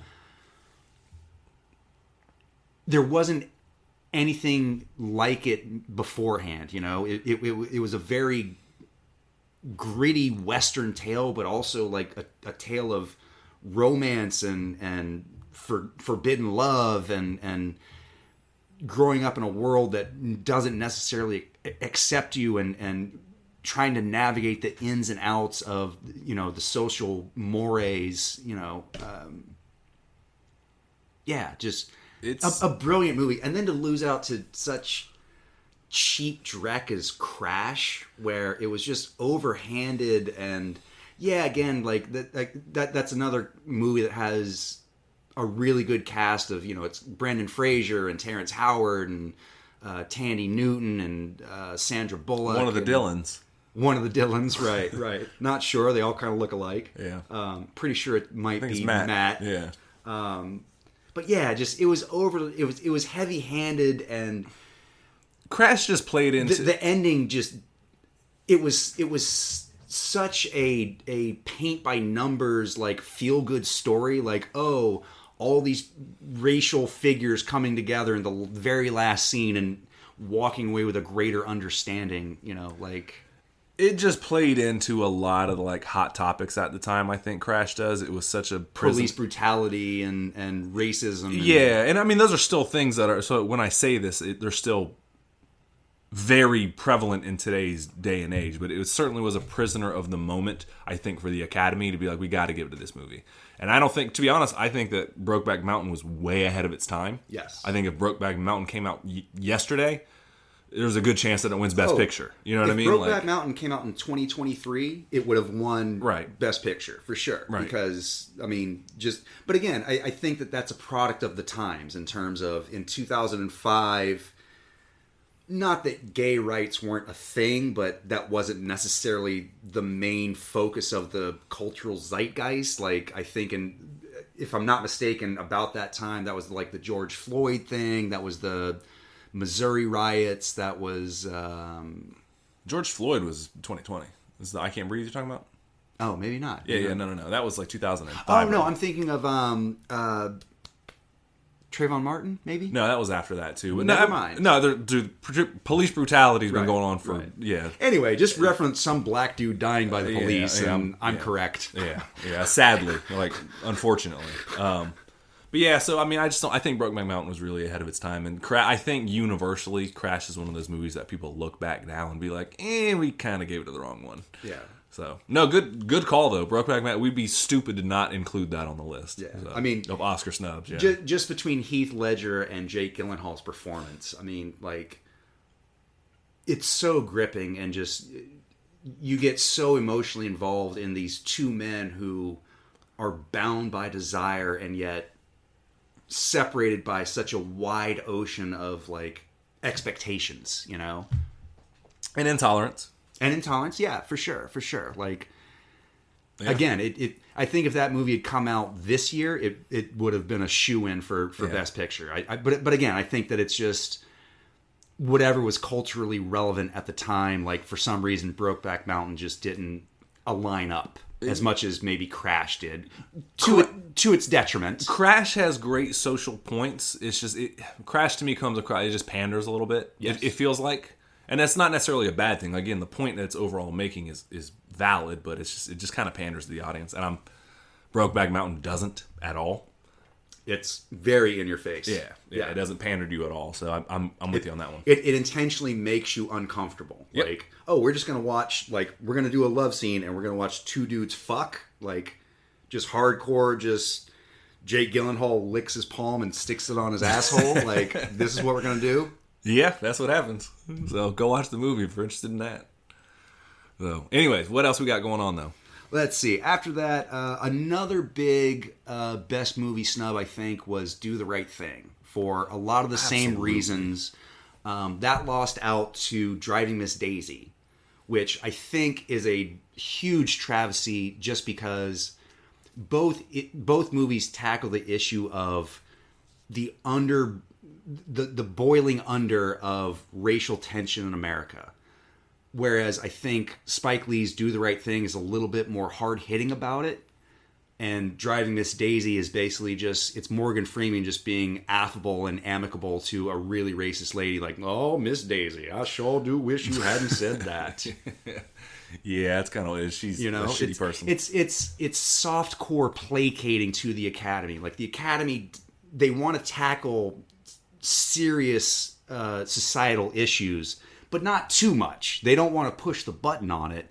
They just want to make you aware of it. And I think that was one of those scenarios where Driving Miss Daisy, as far as the Academy was concerned, like, just hit the Goldilocks. Like, well, it's not too controversial and it's not too dull, but it kind of hits the right niche. Whereas Do the Right Thing was very much like smash mouth in your face of, like, throughout the whole movie, the racial tension is bubbling and under the surface, and then the very last scene, it all comes to a head, you know? Like, and I don't think that society, America, the Academy was ready to deal with that in terms of, like, there is no solution. Like, it ends with Mookie, not Mookie, Mookie. Yeah, just smashing a Italian pizzeria window, you know? Yeah. Like, and then it just ends. Like, there's no solution to it. It's, we're so mad that we have to destroy our own shit. Now what? You deal with it. Go tell me how you feel about that. You know, it's like, do the right thing. And I say this, I hate it when people, I think it's so played out when people act as like, oh, it's a character in the movie. But, like, the heat wave is synonymous with the racial tension, and the heat wave is, for lack of a better word, like a character in the movie. It's present in every single scene by the way it's shot, the sweat, the close-ups, everything. You feel the heat in that movie. And the characters keep reference, like, they keep coming into the pizzeria because, damn, it's hot out there. Yeah. Let me get a soda. Let me get a water. Let me get a pizza. And so it's present in every scene, and that's But it also adds to the element of, like, people are on edge because it's so hot. Right. You know, like, Like not only is there the racial tension, but it also, like, fuck, there's racism out there, and I'm hot as fuck. Yeah, it's the true boiling point. Is yes, what I'm saying. Yeah, well put. Yes. Yeah. So, no, that's no arguments here. It should have gotten at least best screenplay, best something. Like, it shouldn't have walked away empty-handed. Yeah, that, like, just factually with retrospect, especially compared to what it lost to, which is, again, to me, like, the real tragedy of, like, of all the racial movies, like, or not racial, but, like, movies focused on racial tensions. Like, you went with the easy play. Like, come on, get the fuck out of here. You know? Yeah. Same thing that they did with not Green Mile, the Green Book, or I haven't seen the Green Book, so I can't comment on that. But it's pretty widely regarded as, like, middle of the road. Like, we're kind of dealing with racism, but, like, also, don't we feel good as white people? That should be the movie tag. I like that. Yeah, this is why they don't let me write movie tags. I know. I'm telling you, they're missing out on that heat, man.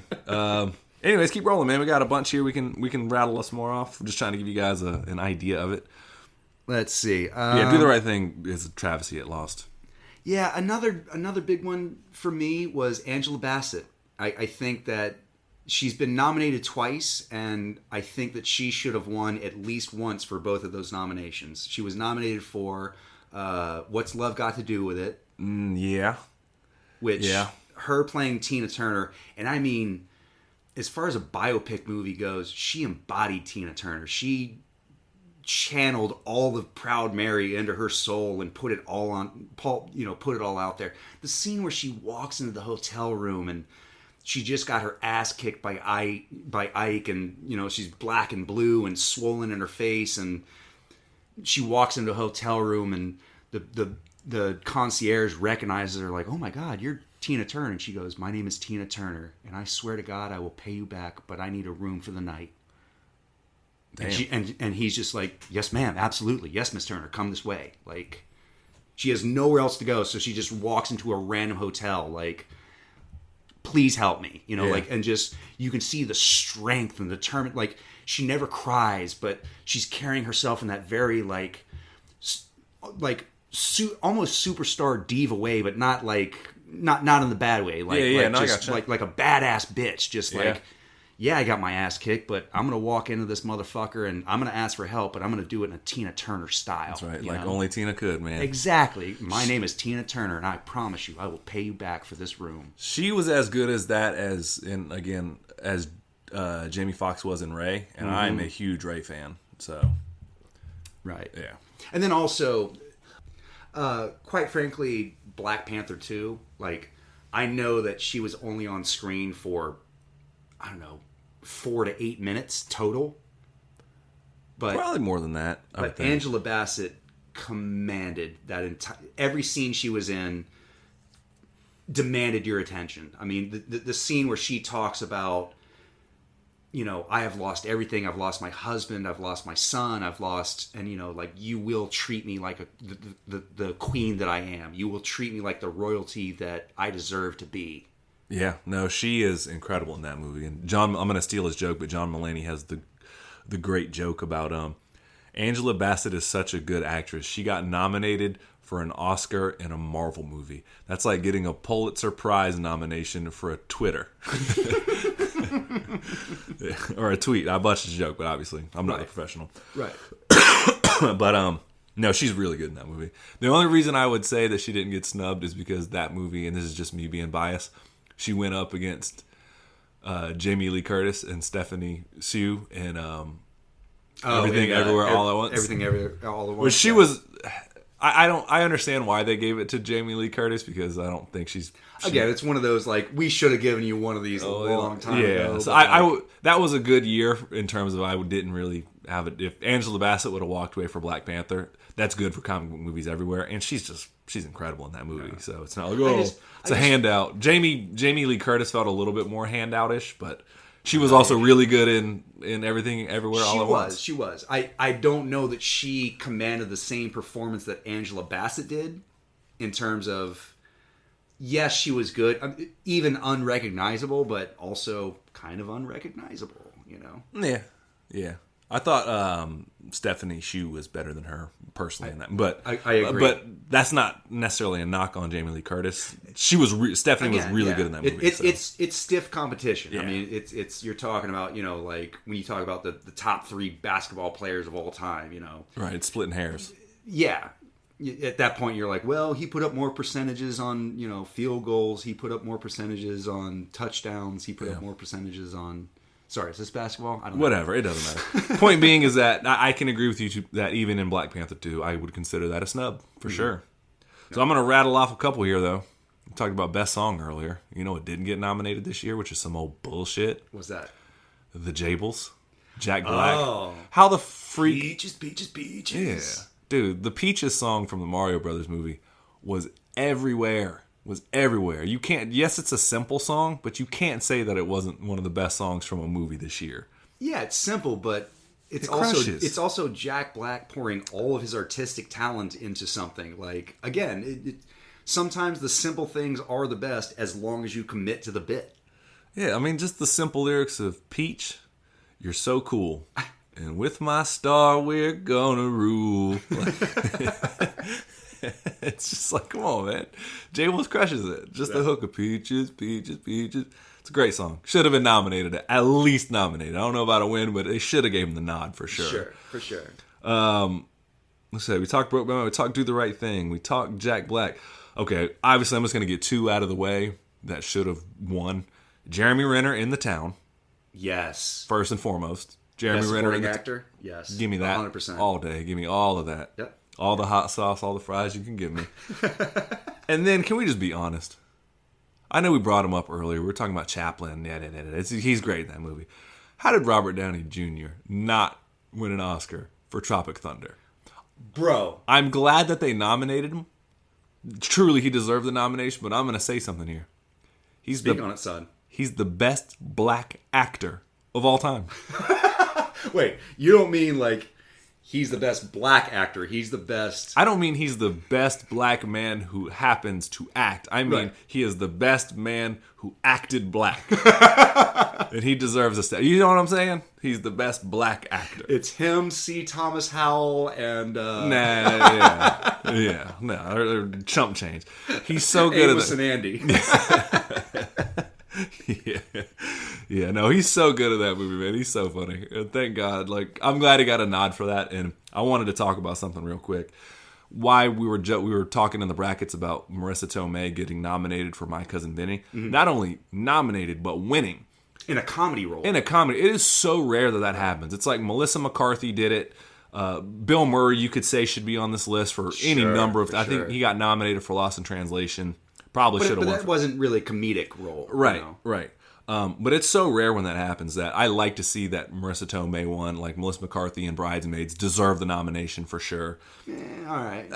Here nor there, but like Robert Downey deserved it. Then yes. Captain Jack Sparrow obviously deserves it. For sure. Another one I want to talk about though is, and you may substitute this actor in this role with something that's incredibly similar, but I think the feeling of it is going to be the same. I want to say Zach Galifianakis in The Hangover. In the terms of like, I think Zach Galifianakis has proven over time that he is a far better actor than people give him credit for. Okay. In Birdman and Due Date, he's incredible in Due Date. He is incredible in Due Date. But I think in the Hangover, it's like he takes a pretty, like, the movie would still work without him, just because the Wolfpack itself is pretty funny. Right, but like he takes that to a whole nother like comedic level. He's like the Val Kilmer in terms of like, everyone else in that movie is so good, but he's the one exceptional star. Like, he's the one that you remember. You know what I mean? Like Ed Helms has great lines. And Bradley Cooper is really funny. But the one that you walk away being like, yo, that Zach Galifianakis, that motherfucker was funny. He took it from, oh, this movie was really funny and we're just going to walk away with $100 million to like, the Hangover movies have grossed over $1 billion. Sure. Granted, they're kind of played out by the throne, but that's here nor there. It's him doing. It still put asses in seats. Yeah, and it doesn't do that without him. So my point in that, you could substitute similar movies for that kind of role, but somebody that's like, who else was going to do that? You could say Jim Carrey in Ace Ventura, for example. Like, sure, who else is going to do that? Right. You can't substitute anyone in for Jim Carrey in that. You can't really substitute anyone but Zach Galifianakis in for that role. It's his role. He owns it, and he's drop dead funny in it. Exactly. So that was my larger point in terms of Oscar snubs, is give it to more comedic performances, man. Like, come on. I agree. I think that Jim Carrey should maybe not have won, but at least been nominated for The Truman Show. Fair. Just because, I mean, if you look at his movie history at that point, he was coming off of, you know, Ace Ventura, The Mask, Ace Ventura 2. Right. I think he had done maybe Liar Liar at that point. Either way, like Dumb and Dumber for sure. Dumb and Dumber for sure. So like, but we just knew him as like silly face man, and right. then he comes into The Truman Show and actually shows emotion and depth and character, you know, character arc and developing a character over an entire movie to where you grow and understand him as the movie progresses. I think that, again, maybe not one, but for The Truman Show, maybe at least a nod, maybe at least some sort of recognition, you know. I can get on board that. I can get on board. He's very. If not for that, then at least for Eternal Sunshine of the Spotless Mind. Yes, I think that he was phenomenal in that. Kate Winslet was so good in that though that she overshadowed him, which is not. He's still incredible in that movie. Again, it's you're standing on the shoulders of giants at that point. Did Michelle Gondry win Best Director that year? If not, that's a snub in itself. I don't know. I like him as a I feel like director. he probably won a bunch of Golden Globes, if I remember correctly. Like best screenplay, best, whatever. Yeah. If he didn't, though, I'm not going to do the research right now, but if Michelle Gondry did... Fuck you do it. Yeah, did not win for Eternal Sunshine of the Spotless Mind directing, I think he might have gotten one for screenplay, but if he didn't win director for that... That makes sense, That's a tough snub right there. Yeah, I'm with you on that, though. Jim Carrey for that. One we talked about, so I don't want to steal your thunder, but Sacha Baron Cohen in Borat... Agreed. Dude, to improv all of that and to be quick on your toes in character with people dead to your face, not knowing who, like, how's that man go home empty-handed? Again, let me say it. How did that man go home empty-handed? But again, like, to base an entire movie on, admittedly, the thinnest of premises, and then to build something that is completely improvisational and on the fly.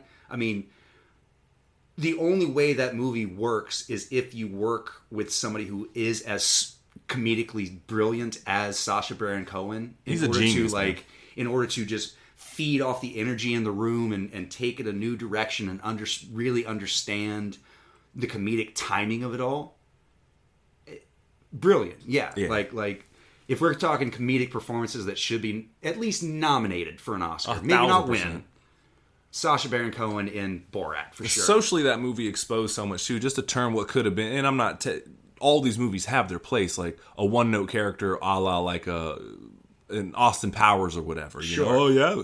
To turn something and be like, my wife or whatever. It could have been so shticky and dumb. To turn it into this real, like, expose into, like, anti-Semitism and American life, it's the subtext of racism, and sexism, all of it, and like sort of brilliantly and tactfully using comedy to expose the white underbelly of these underlying problems in America. Yeah, like that's a brilliant movie. Yeah, and he's amazing in it. So. All right, well, we got a couple more, and then we're probably going to sign out. I think we about rocked them all. I know we needed to talk about Amy Adams. She's been nominated 6 times. I was talking about it earlier, but her in Arrival is such a nuanced performance. And I haven't seen all the other 6 nominations, but she wasn't. Well, it was. She wasn't nominated for Arrival though, and so that's a egregious offense. Let's see. She got nominated for American Hustle. She got nominated for a bunch of movies I'd never seen, to be honest. Yeah, a bunch of Hallmark movies. I'm sure she's incredible in it. Right. But no, she's awesome in everything. Especially in Arrival. Yeah, I would agree. Like, are we putting her on the Wall of Fame? Is Amy Adams as an underrated performer? No. Not, I'm saying the underrated performance of the week is one thing. Are we putting Amy Adams on the Wall of Fame? I mean, you tell me the difference between her, Christina Hendricks, and Sarah Bryce Howard. And Isla Fisher. Well, in fact, you know what? They're all going up. If you're redhead and hot, you're going up there. Collective movement. Now we got some female staying power up there on the wall, Michael. No, she should have been nominated for Arrival. She's so good and so nuanced in that movie. Jeremy Renner could have been nominated too, which we talked about him in The Town. That's right. For sure. Yeah. Ooh, I got another one. Ben Foster. Hold up. You talking about Benny Foster's? Benny Foster's? Yeah. In 3:10 to Yuma or Hell or High Water. Such a brilliant performance. I mean, like his final scene where he's on the mountain, he's sniping all the Texas Rangers. We're talking Hell or High Water now, son. Now we're talking. Sure. We're talking Ben Foster in motherfucking Hell or High Water. Didn't even get a nomination. Tell him about it, son. Come on, man. And he was the perfect foil to Chris Pine in that movie. Like you have the dynamic of one brother is cool, calm, collected, like he's very mission focused, and then you have the other one who's like, hey bro, let's just cause chaos. Let's just fucking, if we're gonna be outlaws, let's be fucking outlaws. Let's just do what the fuck we want. No man, we're outlaws with a purpose. We're Robin Hood. We can't do that. We can't, and constantly dragging his brother into extreme situations, like he tips the waitress like $200, and then all of a sudden, Chris Pine is my favorite Katie Mixon, by the way. Right, She's also my personal favorite. I love so that Katie evidence Mixon. is going to pay my rent for the month. So. She's another one that's on the wall. That's right. Yeah, or no, she's got the underrated performance for that movie. That's what it was. That's right. Sorry, I cut you off. I get excited about Katie Mixon. But yeah, also yeah, she said that she tips him $200. I didn't even cut you off. She tips him $200, and then Jeff Bridges comes in to we're gonna need that as evidence, and she's like, that evidence is gonna pay my rent for the next month, so yeah, you're not getting it. Right, good luck. Yeah. No, the scene where he's in the casino and he's sitting there gambling, and he talks about the Apache or whatever, Comanche. He's like, what Comanche means? He's like, it means enemies for everyone forever. Yeah, enemies of all, or something like that. Right. And he's like, well, that makes me Comanche too. Mm-hmm. And he looks the guy dead in the eyes. And flips him a fucking coin and walks off. Yeah, it's so gangster. And the other scene where he's in, Chris Pine sitting there, I think Chris Pine knows what's up, and some girl comes over to flirt with him or whatever, and like he's got a big fat stack of chips because he's washing the money. Right. And so, and so some lady comes up and is like flirting with him and trying to get all in his pants, and Ben Foster just comes and shuts it down and grabs her by the wrist and is like, trying to roll my brother? You trying to get him to go up to your room and have some fucking pimp come up there and just take everything? Nah, not on my watch. Right. And Chris Pine's like, whoa. Kicks her out, yeah. Yeah, he's like, get the fuck out of it. Like, the way he does it, though, he's so protective of his brother. Is just like... And also, again, 310 to Yuma, I think that he is in that movie, he is the consummate henchman. He's like the best like almost final boss, the secondary boss, the scene where he's pumping the stagecoach driver for information, and they cripple the stagecoach, they cut out the wheels and stuff, they lock the doors, and he basically walks up and he tells him, like, you gonna tell me what I want to know or you will burn. And the dude spills everything, and he goes, great, you're gonna burn anyway, right? And he just lights it on fire and walks away. And his dedication to Russell Crowe in terms of like, he knows his lot in the gang. He knows that he's the enforcer. He knows that he's the go-to guy that Russell Crowe's character is looking for the entire time. Like, Russell Crowe knows Ben Foster's coming to rescue me, you motherfuckers. Yeah. And you thought you had the devil on your hands. You don't know about the devil's henchman. Yeah. No, he's so good in that movie, man. Ben Foster. Plus, he was Angel in X-Men. Goddamn right. No, though, he should have gotten one for... He's just amazing in everything. In Alpha Dog and all that stuff. Yeah, he's good in everything. 30 Days a Night. Like, just every time I watch Ben Foster, I'm completely entranced by him. Like, he's such a phenomenal, captivating actor. Like, he forces your attention on the screen every time he's on. Can't argue there. Now we're going to talk about the king of Oscar snubs, the one who started this whole thing. Oh, no. We got to talk about it just a little bit. We're talking about Val Kilmer in anything he does. But especially Tombstone. Yeah. I know we could say Kiss Kiss Bang Bang, but no. Tombstone is the answer here, man. Yeah. I don't care who you are. You could have a passing familiarity with Westerns. If I hate Westerns. Watch this one. Don't care about the plot. Just watch this guy. Yeah. You'll be like, why was he not on screen more? There's a reason why we have deemed it the Val Kilmer Award in terms of underrated performance of a movie. It's because... Well, it's a little way it's a subtle nuance. The underrated performance of the week is one thing. The Val Kilmer Award is like something separate but in the same ilk. You can be both. But the Val Kilmer Award is like, that's the one to watch. You're watching a movie. Exactly. But you're like, the rest of this movie could fizzle out and you could just spin off a side character right now. Yes. Hobbs and Shaw style. And it's this guy. And Shaw style. It's this guy. Or gal. It's a little subtle difference. I agree. You can be agree. both at the same time. Sure. They're not mutually exclusive. Yes. Right. It's a rich tapestry. In fact, the overlap is quite often. Mm-hmm. And sometimes you can go straight from one all the way through the other into the Wall of Fame. Single performance. So Val Kilmer is the highway Pretty much. to the Wall of Fame. Pretty much. To be honest, if you're ever wondering. Especially in Tombstone. I mean, just as good as that movie is, and we've said this before, but I mean, you have, Kurt Russell, you have... You almost said Wyatt Earp. I almost said Wyatt Earp. You have Kurt Russell, you have Michael Rooker, you have Michael Biehn playing Johnny Ringo, you have... Sam Elliott. Bill Paxton, you have... not Billy D. Williams. Billy Bob Thornton. Billy Zane. Oh, yeah, Billy Zane's... Yeah. And Jason Priestley, not... Hey. Underrated performance. There you go. I think he's wonderful. But the point is of all those actors, like all these top tier, top level actors, you can't take your eye off Doc Holliday from the second he walks on screen. I mean, just like, hello, my lovely lady. Oh, my loving man. The second he comes on screen in the card game. Wyatt, I have not yet begun to defile myself. He's so good, man. He's so good. You're just watching him flip the cup in the gunfight. Good shit all day, man. All that, yeah.